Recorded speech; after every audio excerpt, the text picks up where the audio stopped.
Hello મિત્રો, કેમ છો બધા? તો આજે આપણે એક નવી જ વાર્તા સાથે આવી ગયા છીએ, એક ચપટી પ્રેમ। રોમા નામની એક છોકરી હતી। તેને જમવાનું બનાવવાનો ખૂબ જ શોખ હતો।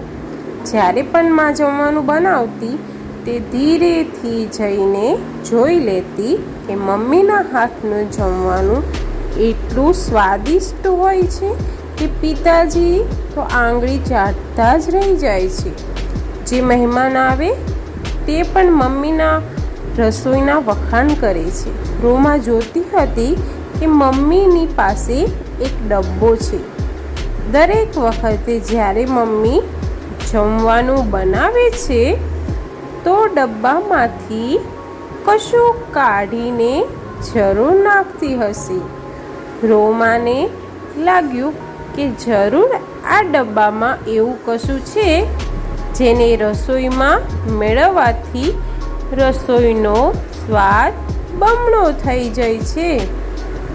માં તે ડબ્બાને ખૂબ જ સંભાળીને રાખતી હતી। રોમાએ પોતાની મમ્મીને એવું કહેતા પણ સાંભળ્યું હતું કે આ ડબ્બો તેમની મમ્મી પાસેથી તેમને મળ્યો હતો। એક દિવસ રોમાની મમ્મી બીમાર પડી ગઈ। રોમાએ હિંમત કરીને કહ્યું કે કોઈ વાંધો નહીં, હવે મમ્મી આરામ કરશે અને જમવાનું પોતે બનાવશે। જ્યારે રોમા કિચનમાં રસોઈ બનાવવા પહોંચી તો જમવાની બધી તૈયારીઓ કર્યા પછી તેને યાદ આવ્યું કે માની દરેક ડીશ એટલે સ્વાદિષ્ટ બનતી હતી કે તે ઉપર મૂકેલા ડબ્બામાં રોજ કશુંક ને કશુંક નાખતી હતી। રોમાએ એક ટેબલ પર સ્ટૂલ મૂકીને અભરાઈ પર મૂકેલો ડબ્બો ઉતારી લીધો। તેણે સ્ટીલનો એક નાનકડો ડબ્બો ખોલીને જોયું તો ડબ્બામાં કશું જ નહોતું, બસ જૂના કાગળની એક નાનકડી ચિઠ્ઠી મૂકી હતી।